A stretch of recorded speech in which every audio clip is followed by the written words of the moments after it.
I remember on set being like, John was like, what should I do exactly? And so we were looking up videos of people being tased so that he could act like someone that was tased. And that's kind of what they look like when he did. We really are the Apple Dumpling Gang. They are the Apple Dumpling Gang, yeah.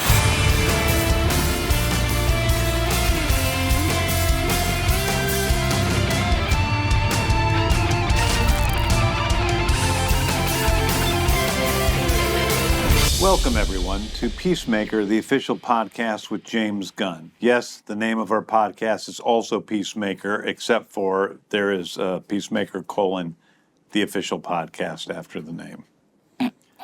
I don't know who named this show and put James Gunn in the title. I love we're still talking about that on the final episode. 16 episodes in. I'm James Gunn. I am the writer and director of Peacemaker and the creator of the show, and I directed this episode, and I'm here with my co-host, Jennifer Holland. Hello. Hi, I'm Jennifer Holland, and I play Emilia Harcourt on Peacemaker. And Steve Agee. I play John Economos on both seasons of Peacemaker. You play contrary. Steve Agee on Peacemaker, the podcast. Yes, that is true. And I play James Gunn, and she plays Jennifer Holland. This is also true. I also play her husband in real life. True. When I drove into work this morning, a song called Harvest Moon by Jeff Rosenstock, and I think Laura Stevenson came on, and it reminded me of Jen when we were dating, before I left to go shoot Guardians 2, and you made that, we saw the blood moon. The blood moon. It was a night of a blood moon. It was the last time we were going to see each other before I went away to Georgia, and I didn't know if we were going to ever really be together again because we were not boyfriend-girlfriend. We were just dating and never talked about our relationship at all. Oddly, we for 4 months. Started dating just a couple of months before you were leaving for a year to go film, and we kind of knew this was happening and you were going away, and we just never really talked about what that would mean if we were ever going to see each other again or for a year or what. Like, we just never talked about it. It was kind of nice, you know? There was just no pressure for either of us. It allowed us both to really just be ourselves and get to know each other. Yeah, I would suggest that to anyone that's dating out there. I've always jumped into relationships. Anyway, let's make fun of the title some more. All right. Well, this is what we do here is we go behind the scenes on Peacemaker. That was really behind the scenes on Peacemaker. Yeah, that was deep. This is the final episode of Peacemaker Season 2. Maybe the final episode of Peacemaker. Really? Today we're talking Season 2 finale, Episode 8. It's entitled Full Nelson. It's directed by James Gunn, of course. We could not have done this incredible episode without you. And also, as always, one last time, spoilers, big spoilers. This is the finale. So please go to HBO Max and watch this if you haven't already. Okay, this is a really big episode we got to get into. It's called Full Nelson. Why is it called Full Nelson? It's a full Nelson. We finally get to see the party boat that we've been hearing about the entire season. We open up with a flashback, as we do every episode. It's a month ago. We are in Big Belly Burger, and we shot this scene in Savannah, Georgia. God, it's a beautiful place. Savannah's a wonderful city if you've never been there. And the people there are great. We had such a fun time hanging out there for a couple days. The Big Belly Burger looks so realistic that when we opened it up and we're getting ready, that people were coming up and trying to order burgers and from the street. No, can't. It was fake. It was not a real place. Is Big Belly Burger in the comic books? Yes, Big Belly Burger comes from the comic books, and it's also seen in Superman. While they're in the restaurant. In the restaurant, they discuss the 1999 song by hardcore superstar, Someone Special. Peacemaker is singing it to Emilia Harcourt. She gets very embarrassed, but they kind of, you see that they're very much vibing, right? Oh yeah, it's a totally different interaction than you've seen from Harcourt and Peacemaker ever on the show, really. Yeah. And they're having a good time. She's still has such incredibly complex feelings about the fact that this is the man who killed her best friend. But she realizes that everything's not so black and white. And she starts to become his friend, you know? That's what strikes me about the scene when you watch it is they are obviously good friends. They're comfortable hanging out.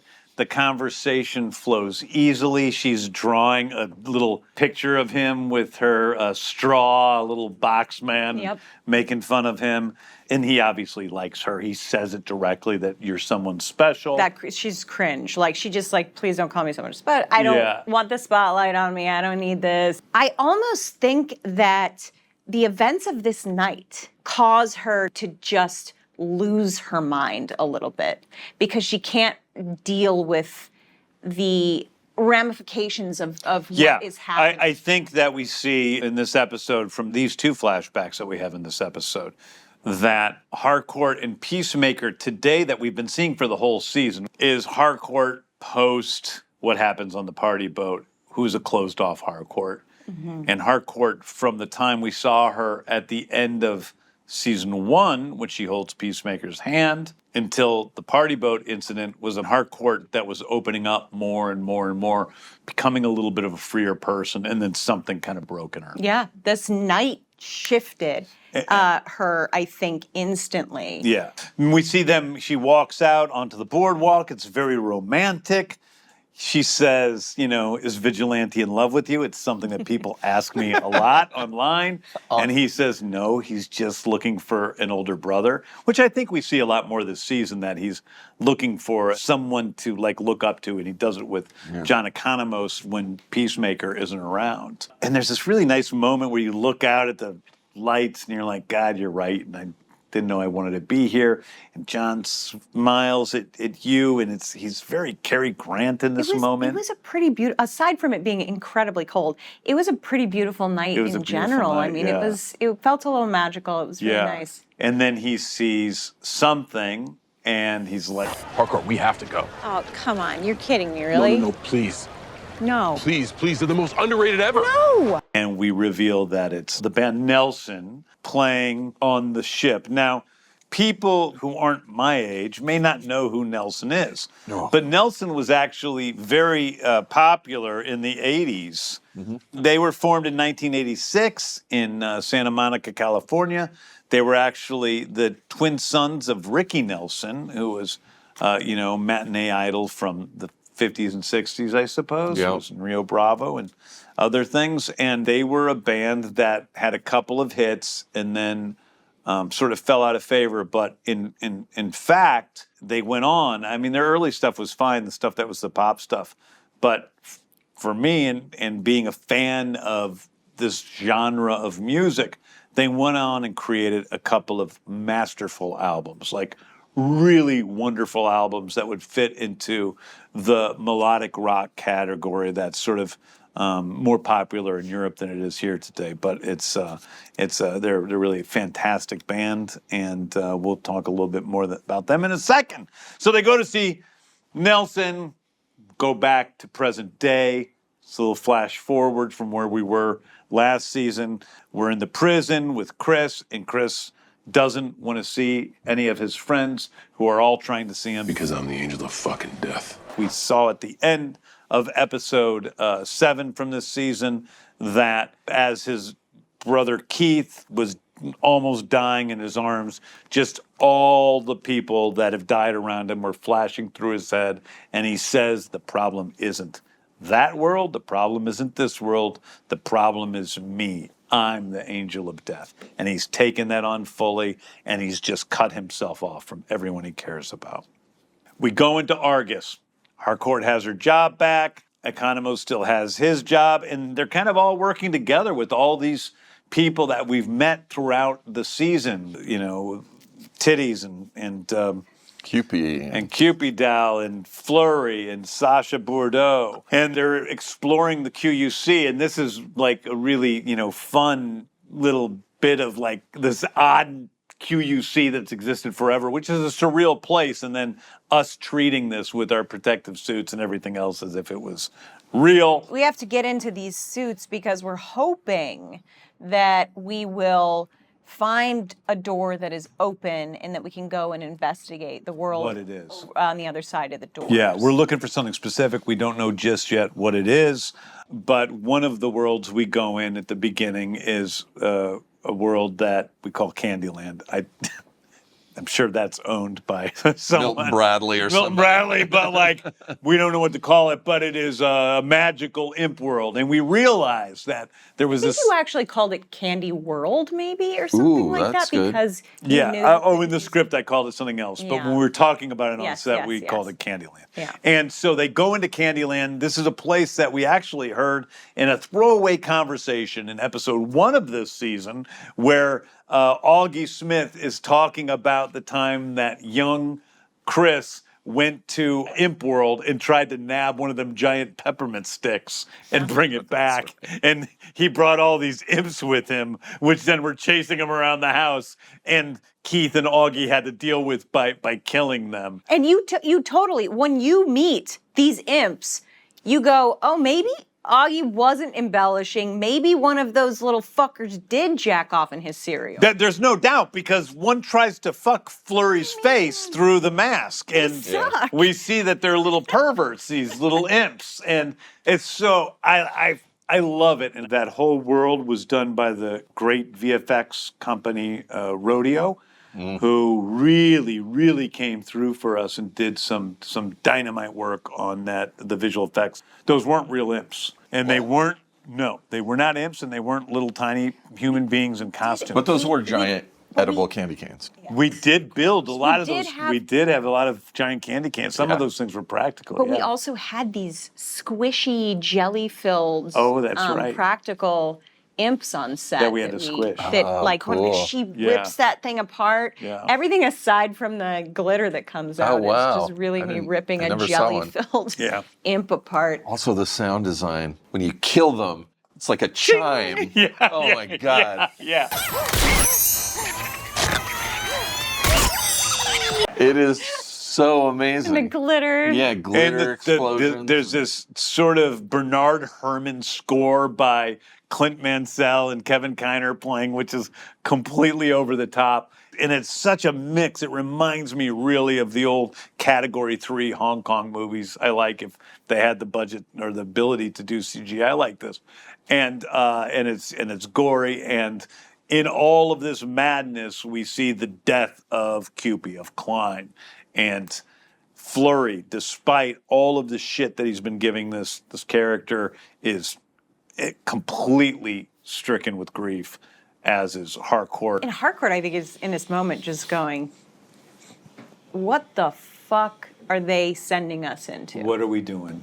Yeah. What's going on? And then we see that more, practically talked about when we go to the next scene, which is in Economos' house. And he is sort of filling Harcourt in on everything that's going on behind the scenes, how Lex Luthor is a part of this, and where Otis came from, and Happerson, and all these other characters that we met in Superman, and how they're all like now intertwined with Rick Flag. Rick Flag has kind of broken bad in a way, and he's working with all these bad guys, and we don't know what it is. Harcourt, and there's this rare moment between Harcourt and Economos where Harcourt says, yeah, they're looking for, maybe for natural resources or places to help with overpopulation. I mean, she's starting to actually think about why are we doing what we're doing? Right. Not just, I have a job, I have a mission, I'm going to follow the directive of the mission. She's thinking, why though? Like, what's the purpose? Why are all these people An economist says, when has anything we've ever done been for the good of the people? Yeah. And we see, Economos is a realist who's just sort of accepted the way things are, but he too is a good person and would rather be doing something more. We see Eagly is depressed because Peacemaker's in prison, which is a really sad moment with Eagly like cowering in the corner, and things are mixed up at best. We get to one of the most messed up scenes in the whole season, where Adebayo goes to visit Adrian to try to talk him into giving up his money so that they can get a lawyer for Chris to get out of prison. And there's a really messy scene between Adrian and his mother, who he's mean to, and is shockingly dirty in front of both his mother and Adebayo. Would you like to talk about that scene, Steve? No. You can call me Lee. My wife calls me Lee. Well, I guess if you guys give each other conolingus, then you can call her Lee. Taylor, who played Adrian's mother, was great. was just wonderful. She was totally good. in on the joke Down and for just anything. down for anything, and she just had a fun time with us. Yeah. So. This is blood money. It comes from drug dealers and gangsters and human traffickers. It was blood money, but now it's just money. I think of Adebayo as a vigilante whisperer. So Yeah, she knows which buttons to push. She knows what buttons Which to is push. usually, I'm a better friend to Peacemaker. And he cannot fucking stand that. Yeah, if you loved him, then you would do this. I guess I'm just better friends with Chris than you, that's all. What?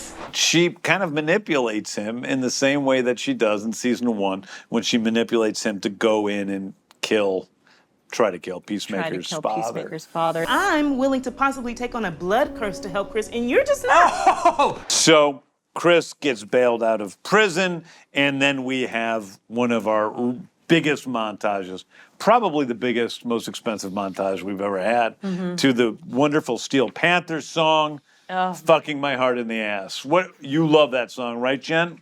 Oh my gosh, of all the songs I had to listen to, you play over and over and over and over and over endlessly while you were writing this series. That song, I was just like, oh my God. La la la, I was doing what you do. Yeah, la la la la. I can't hear you, I can't hear you. Oh my gosh, this song, it's like, it is so fucking catchy. It pisses me off because Really is. I'm like, oh, I can't listen to this song again, but it's so catchy. And then you're listening to it and you're singing to it. It's very annoying. I love it. It's a great great song. It's a great Peacemaker song because it's really funny and it's crazy and completely crass. But at the same time, there's something so sad. It's truly a sad song. It's about fucking my heart in the ass. Your heart's breaking. Heartbreak. And we hear the song as all these people that are friends of Economos and Sasha and Harcourt are dying, giving up their lives for God knows what. By the way, I noticed, and it's really funny, that Judo Master is included in that group, and he's in a hazmat suit in his Judo Master I suit. think that's really funny. He's got his Judo Master suit on underneath the hazmat That's right. suit. He never gets to take it off. He even never when- takes it off. No, He's he got to doesn't. protect his secret identity, Yeah. even though everyone knows his name is Rip Jagger. They know his name. They know his name. At the end, they find what they're looking for, this piece of property that seems safe and you can breathe the air and it's beautiful. And Harcourt gives it to Rick. Another callback here where she says, I'm sorry, I don't mean General. You told me to call you Rick. He doesn't register it. He's off with his new cronies. And we see finally the presentation of something really important to the DCU as a whole, which is the presentation of salvation to the Secretary of Defense. Mr. Secretary, salvation is the prison. I shot that scene while we were shooting Superman because we had the Pentagon set and we had James Liao, who plays the Secretary of Defense, and Sidney Happerson and Otis, played by my friend Terrence. Sidney Happerson, played by my friend, my best friend in the world, Stevie Who you Blackheart. called evil economist. I think of Sidney Happerson as evil John Economos in a way. He is. He's like this geeky guy, Computery. but he has nothing good about him whatsoever, and he just wants to kill metahumans, which is his backstory. And we learn that the reason they found salvation is not to help humanity in any real way. Well, they're trying to help humanity, but they're helping humanity by sending the metahumans into salvation. Villainous metahumans, they say, but metahumans. And this does come from the comics. There is a comic called Salvation that is a limited series in which Amanda Waller and Rick Flag say, screw it. There's all these metahumans that keep getting into prison and out of prison. Fuck it. we don't care what happens to them. This isn't about justice. We're going to send them to this other planet where they can't get off. Well, that's where we're sort of beginning our part of our larger story in the DCU here in this moment. By the way, Saul Rodriguez, who plays Sasha, those other people in that boardroom had already played those characters. But that was the first time like we had Saul come in and play that character. And like the second time I met Saul in person. So she had to come in there and do all of that on her very first day of acting. So that was the first time she played Sasha Bordeaux for real. And, you know, it's kind of a quiet role in which she has to react to the fact that they want to put her type, she's a metahuman, she's a cyborg, into salvation. And there's that sort of cold goodbye between Flag and her where he's kind of broing out on her. They obviously have had a sexual relationship. We see them in bed together during the fucking my heart in the ass montage. And she says that maybe she won't see him later.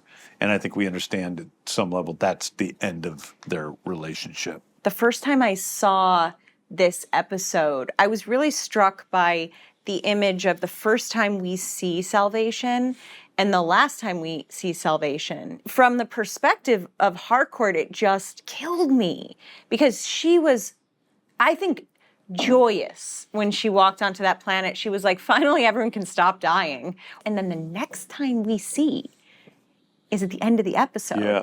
And it's just in what that must feel like for Harcourt when she finds out eventually what it was for. If she ever will.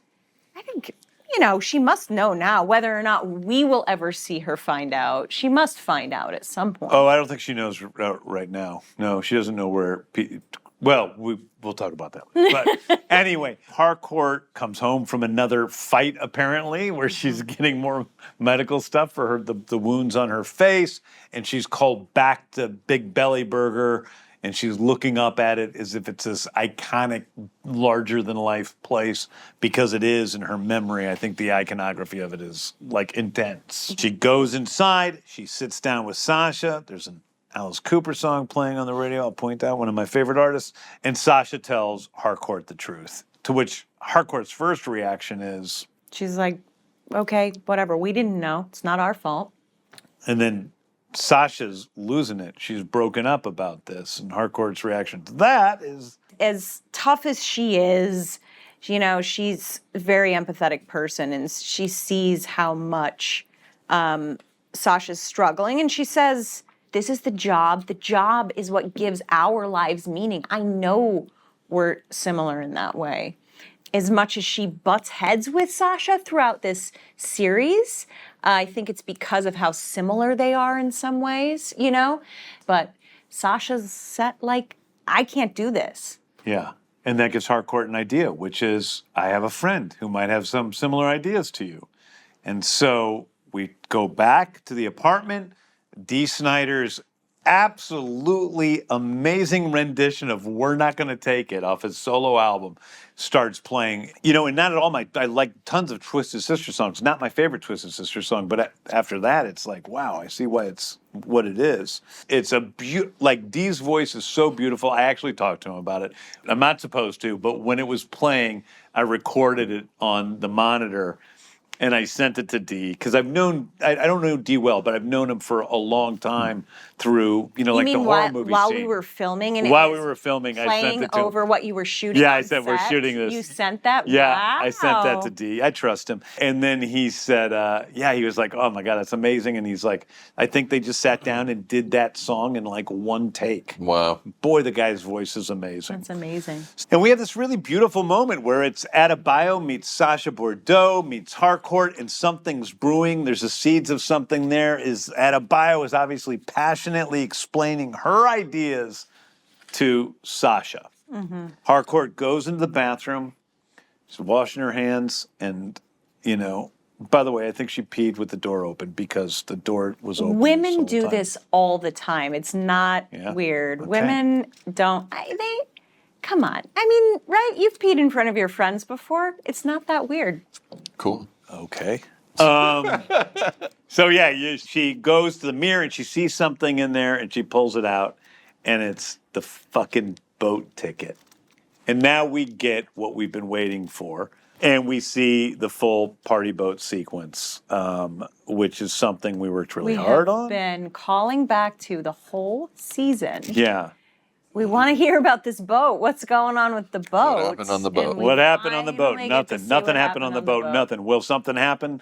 But forget about it because it didn't mean anything. Nope, it meant nothing. Forget about it. Move on. And we see that they kissed. Yeah. But the kiss wasn't just any kiss. It was an extraordinary and magical kiss that was Shot by the great James Gunn. shot by James Gunn. It's a lot of work. Also, by the way, I had to shoot you kissing someone, which was a little. It was very uncomfortable for you. It was the thought when we got there. It wasn't that uncomfortable. The thought of it was especially uncomfortable.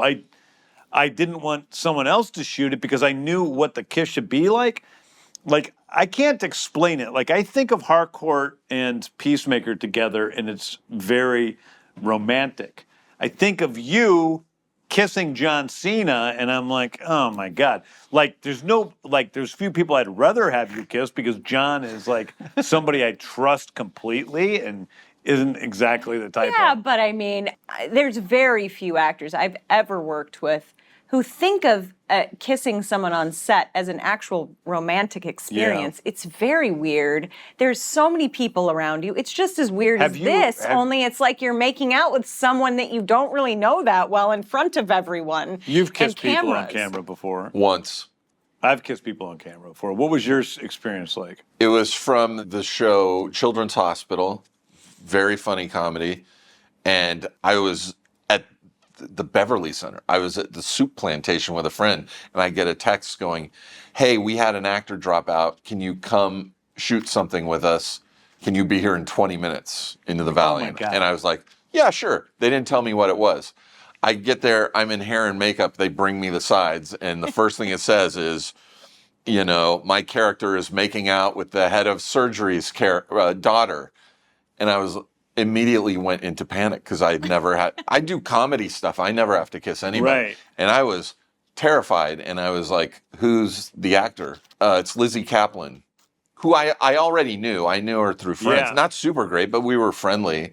And I was so fucking nervous the whole afternoon leading up to that. Yeah, it's a weird thing. So It's a weird experience. I mean, I also understand that it must be weird seeing your wife kissing another person. Yeah. I don't ever think about it like that though. When two actors are on screen, it just doesn't it feels so technical. yeah. Sure. Well, and this And was there's lights, especially and it's like- this was especially technical because we had the Phantom camera and everything was in slow So cool. motion, and you guys had to go back in a certain way. Then you had to come together, and then the camera ramps down.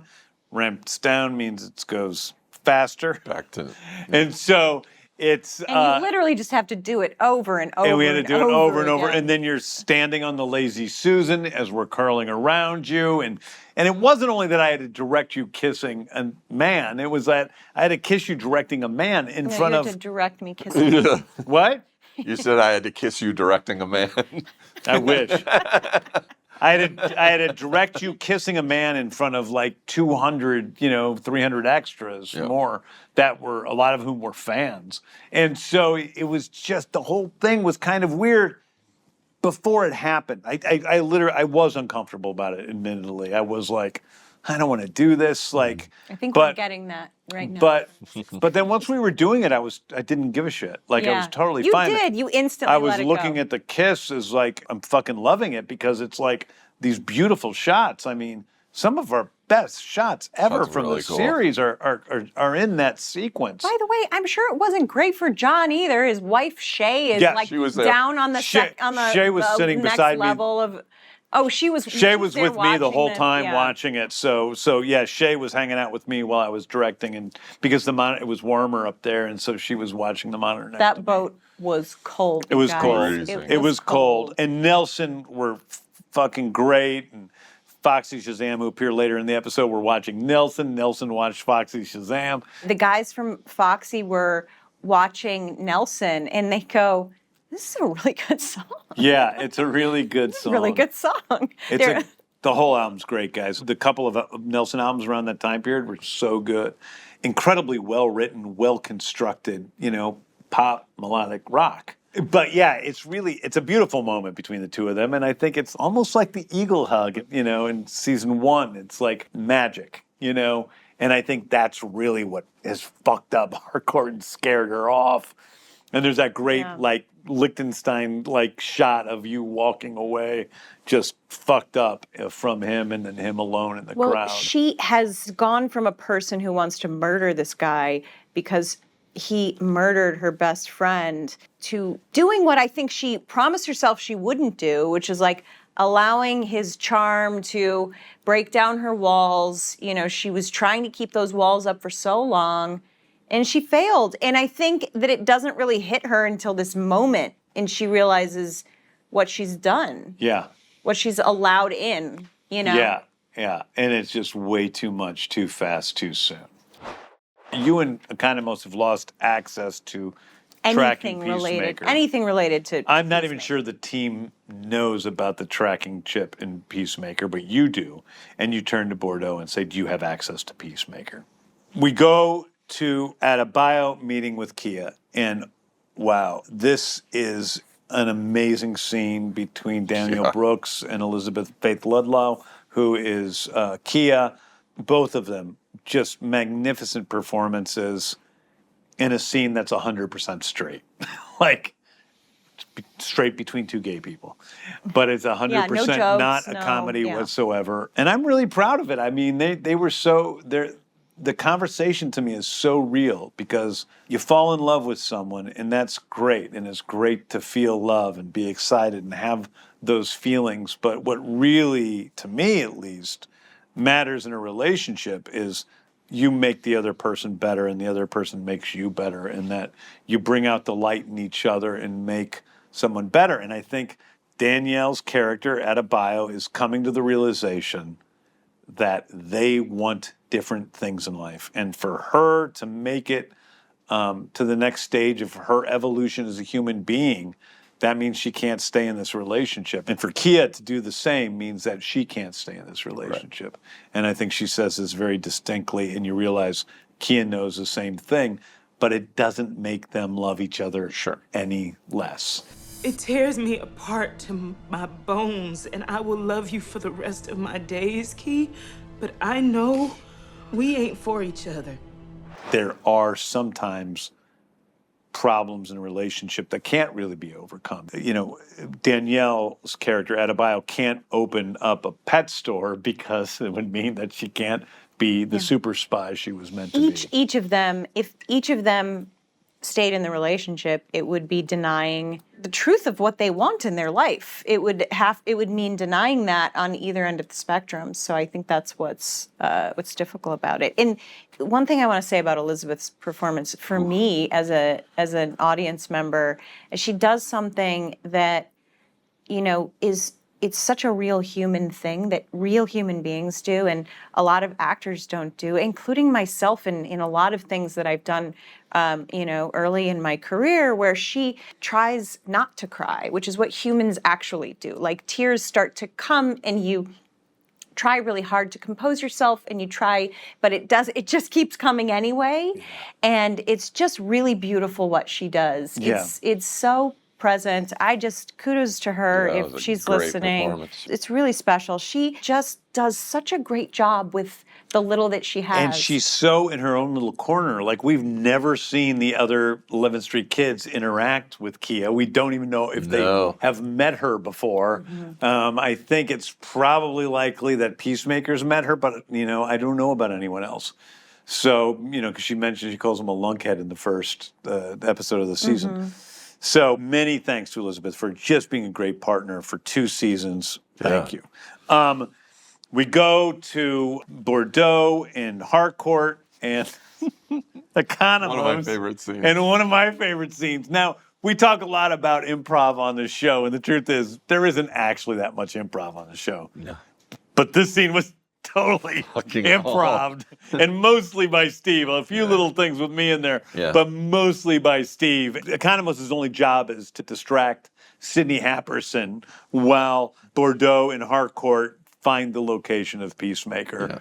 And I just told you to go off and do whatever you Tell a can. joke. You were just like, tell a joke. Oh my gosh. And it's one of the best. Improvisation can be fun. When you're improvising bad improv, it's even more fun. Yeah, So like, I'm getting to tell a shitty joke, which is there's just no fucking wrong answers. and you do it twice because you watch the post-credits scene and there's Yes. another shitty joke he tells. I couldn't decide which one was funnier to put in the main episode. It was really hard for me, but the people around me kind of liked the lobster one better, so I kept lobster in. But not even the joke, but just this wasn't the script about the. Did you see the? Yeah, the all that prawns part, game? all the prawns game. That and was not improvised. Shut up. Yes, fuck you, man. That was all in that script. Yeah. And there was one moment in there where you turned around to Harcourt and you said, "I'm dying here," and she says, "You're the worst in the world, At Black Black Ops." Ops. Yeah. And you go, "Okay, miss, I just took a shit," because that's what. Referencing Okay, her. miss, I Heart- just took a shit in there. Yeah, because like that's what she says in stayed in the episode 6, and I wasn't sure if people would remember it. Remember her Yeah. saying. They probably will, but like that was because he's got a good point. You were pretty terrible at I it as didn't- well. I mean, I succeeded, but I was not doing a great job. He also succeeded. Yes. Yeah. They got Well, away. Yeah. Yeah. So they track Peacemaker to the hotel. And one of the reasons why I like this episode is just so many great scenes. Kia and Adebayo, the humor of that scene, the romance of the kiss, the very ending, which is incredible, the ending, the happy ending, the sad ending. But if you really ask me what is the most meaningful to me of all of them, in a way, I think it's the stuff in the motel, both inside and outside the motel. That's the stuff that hitches my heart. And we have the moment where, it's a great moment where earlier Freddy's character, Vigilante, said, "Why don't you just tackle him?" and says he's an idiot for not doing it. And in this scene, they try to stop Christopher Smith from leaving, and Vigilante tackles him and tases him. Effectively. Effectively, as everybody worked. screamed. And John's taser. I remember on set being like, John was like, "What should I do exactly?" And so we were looking up videos of people being tased so that he could act like someone that was tased. And that's kind of what they look like when Yeah. he did. We really are the apple dumpling gang. They are the Apple Dumpling Gang, yeah. Yeah. And so then we have the scene where you guys talk about Peacemaker. And again, a great performance by everybody in that scene. Cena's incredible. Danielle is the best she's ever been in the series. All right, everybody around me fucking die! Chris, listen to me. Every time someone around you dies, it's because you're not listening to yourself. Basically, he's saying that he doesn't want to be around anyone because death follows him everywhere and everything he does leads to death. And Danielle says to him, and it's true, which is why I think it works so well, a couple of things that I find really touching. The first is that, yeah, death follows you whenever you don't do what you know is right. It's when Yeah. you're listening to somebody or something else. So your dad told you to kill your brother, you did. Waller told you to kill Rick Flag, you did, you know.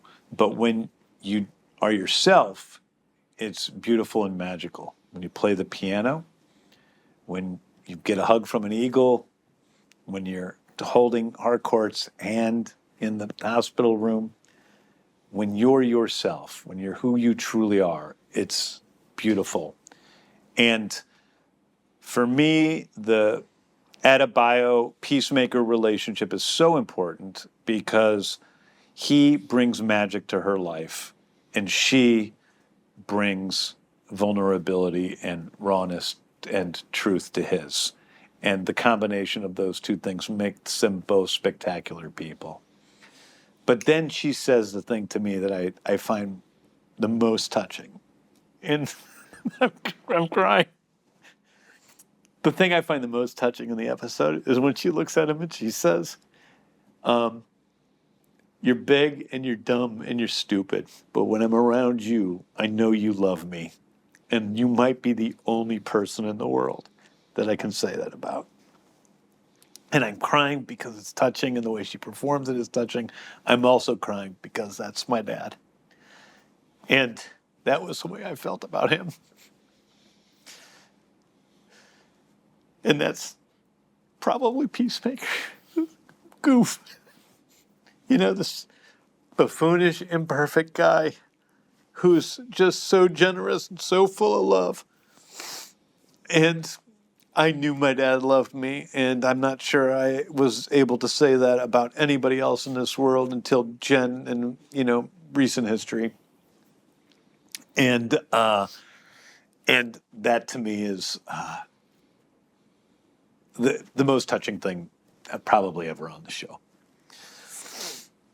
Did you hear the lobster joke?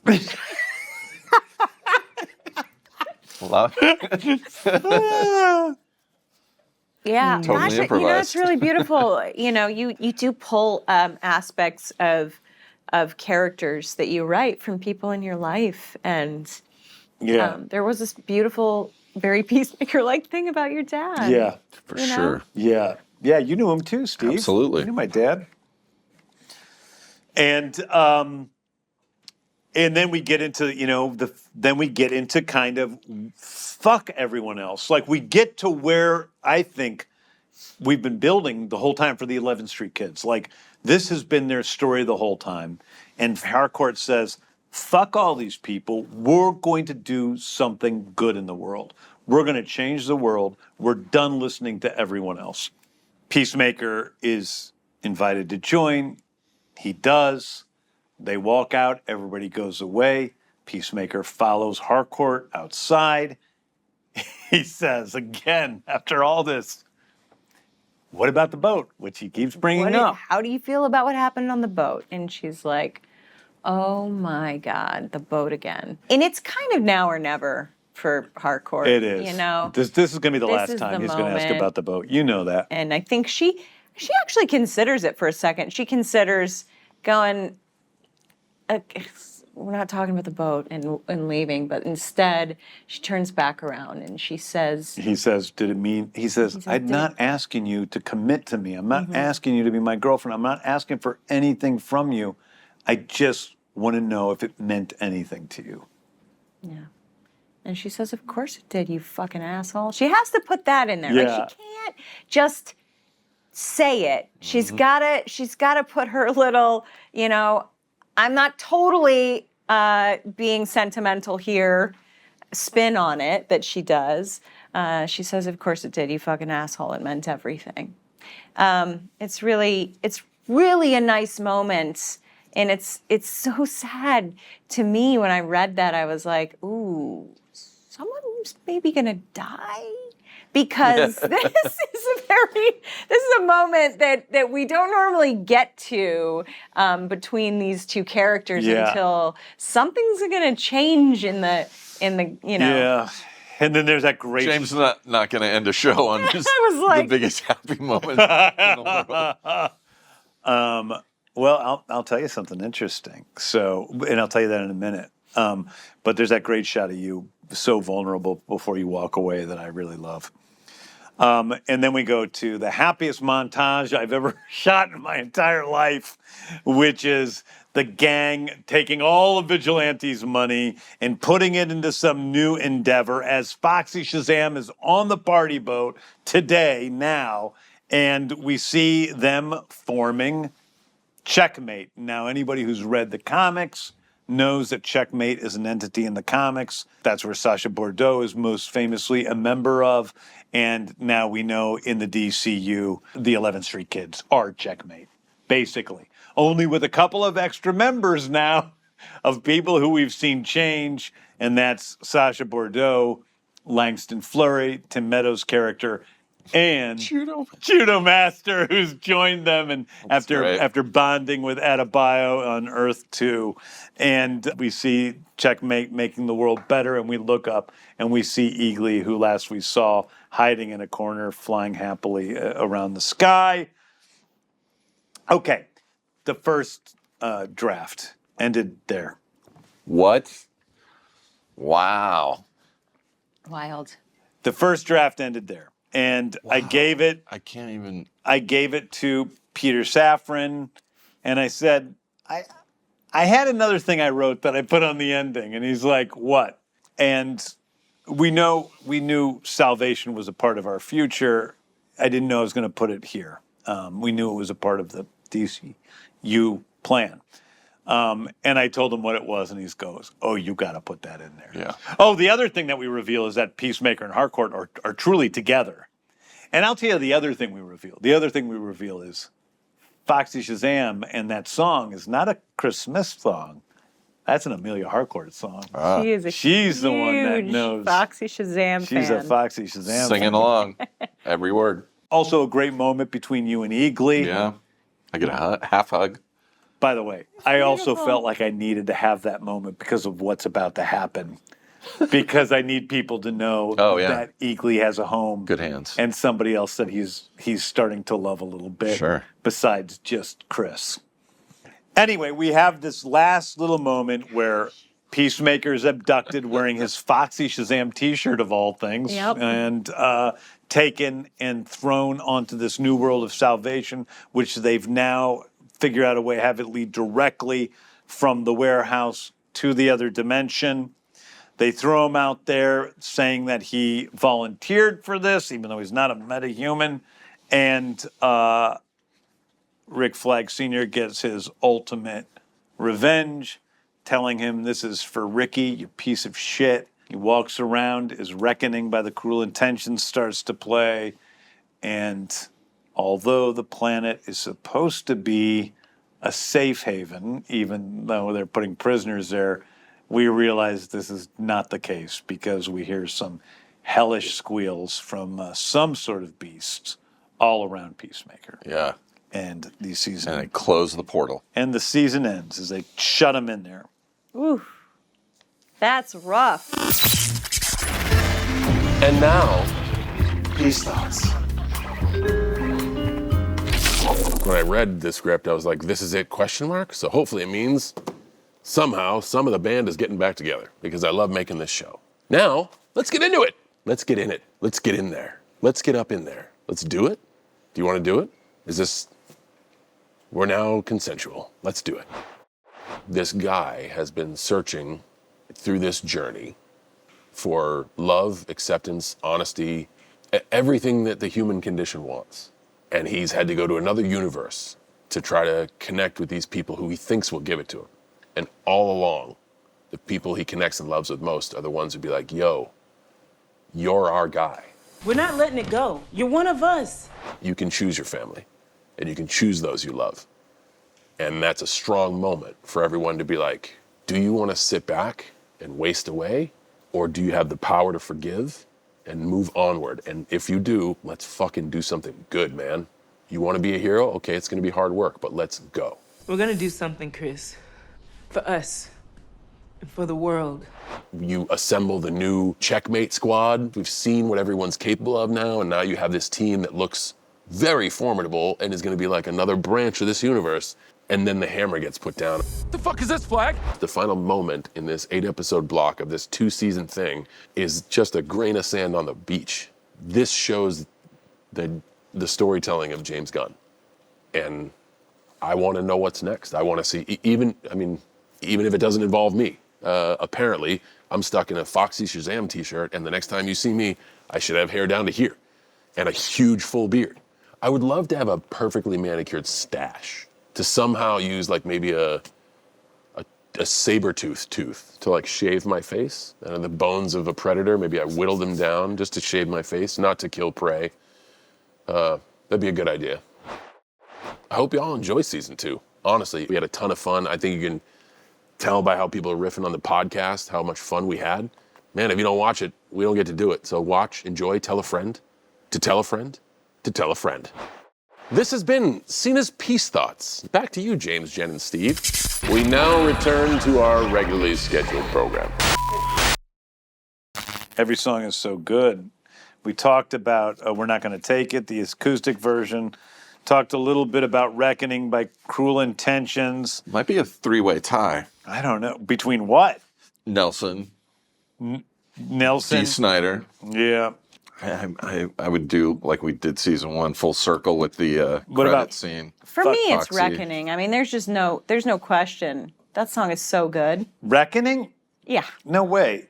I mean, yes, it's a great song, but you would think more so than Fucking My Heart in the Ass? Or That is Oh my great gosh. too. Maybe Someone a 4, special? Stop with maybe a it. 5-way tie. And we're not going to take it, the D's version? They're all great, but I'm not saying I like this one the best, but it is the most prominent besides Oh Lord, which is obviously very prominent, which is Fucking My Heart in the Ass. It's off of Steel Panther's 2014 album, All You Can Eat. According to this, Steel Panther's an American comedic glam metal band from Los Angeles. Yeah. Formed in 2000. They were originally Metal Shop, then Metal School. I knew them as Metal School. They were very, same. very popular in Los Angeles for these Oh, yeah. crazy hair metal performances in Yeah. the day. And then finally Steel Panther in 2008. They call them a parody band, but I actually love tons of their songs, but their songs are also incredibly, incredibly funny. Go and listen to them on whatever your music listening place of choice is, but also you can hear Fucking My Heart in the Ass on Peacemaker Season 2 LP album. Yeah, maybe play it for your mom or whatever. Play it for your mom. Make a great wedding entrance song or To Get Back to You is a song by Nelson, and that's off of their 2010 album Lightning Strikes Twice. And yeah, people should go listen to that entire album. I asked my friends Gunnar and Matthew Nelson if they wanted to leave a message to us about the show, and this is what they had to say. Hey, James. Hey, Jen. Hey, Steve. How's it going? Gunnar and Matthew here, otherwise known as the most underrated ever. Thank you, James. Appreciate that. That was good. We had the best time filming this episode, Full Nelson in Savannah, 2 nights. The best time we've ever had. We had an absolute blast, and I gotta say a couple things. Respectfully, I understand why the entire world has fallen in love with Jen. I get that, totally. And oftentimes when you meet your heroes, you're disappointed. And I'm happy to say that nothing could have been further from the truth. James, you're awesome. What a gift. And The whole cast that was there was and fantastic. everybody, Steve, everybody. It And was, Foxy Shazam watching us perform was amazing. They were so cool and so supportive. and we watched them, and honestly, we got tired watching them. Those guys have some energy. They really do. They make us look like us. Yeah, but thank you so much for the experience, and we've been bragging about it ever since we filmed. And sorry about the background noise, but we got a show to play. We do. We're here in Southern California, kind of our home base, and well, it's good to be home, but we wish we were with you. All right, lots of love, you guys. Thanks again, and God, amen to the Peacemaker, you guys. Take care. I really appreciate those words. Boy, I have to say that was my most fun day on the set, shooting with Nelson and shooting so awesome. You know, they came shooting with Foxy Shazam. they came down to Savannah like maybe a day early or something like that, and hung out and saw the set. And they came while John and I were at the Big Belly Burger and kind of saw us And filming hung out, for a little yeah. while and hung out. And they're just really cool guys. Really nice guys. They're so nice. Also worth noting that in the background of Foxy Shazam playing is me and me. Steve and Gunnar and Matthew and the whole Nelson band. That's right. Was Lars back there? And I think Lars is back I think there. a lot of our We crew all, was the back crew, there. I just said, come on, guys, let's all come out. And the whole crew came out there. A lot of our PAs and everybody went out Yeah. there. And we all just were dancing God, around. so in the fun. back, like by the bar. So By fun. the bar, yeah. If Yeah. you look in the very back, somebody might be able to freeze frame and find us back there. Yeah.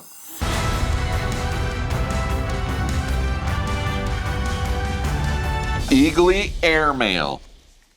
Final one. All right, we got 2 questions. First one is from Royson.forlife on Threads. What was the funniest ad-lib line of the whole season? I have a personal favorite. Oh, I know what it is. What is it?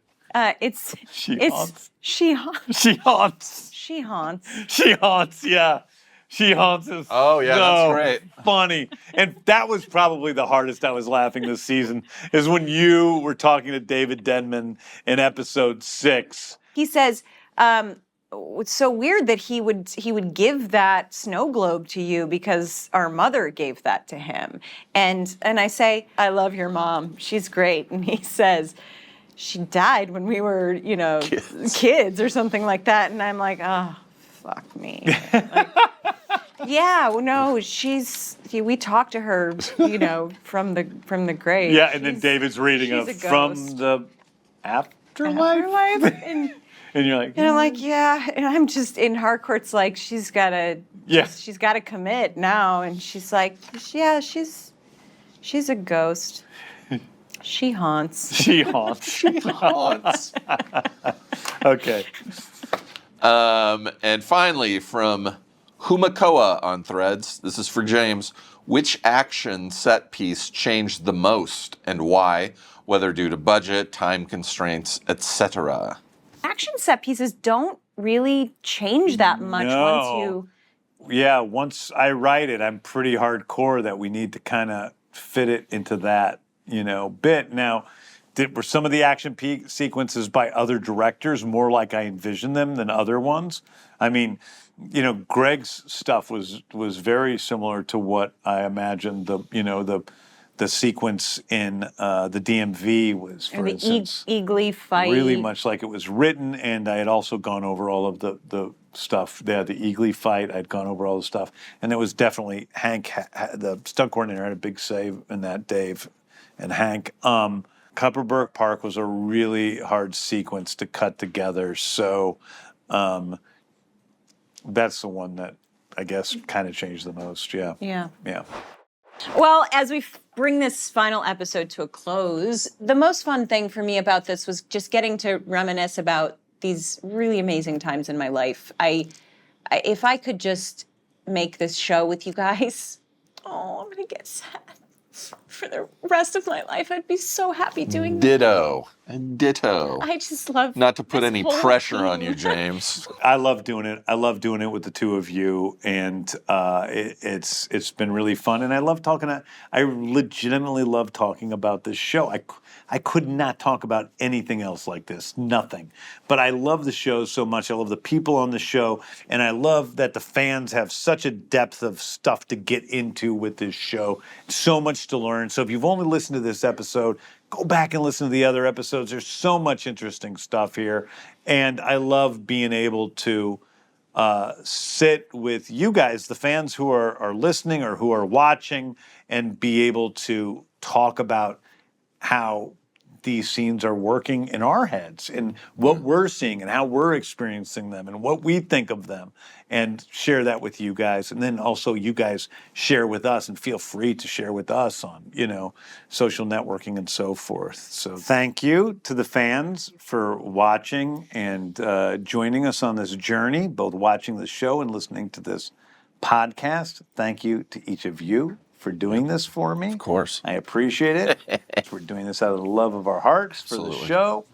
And it's because we are true believers in Peacemaker, the television show, and these characters. And we like to preach the word of that belief.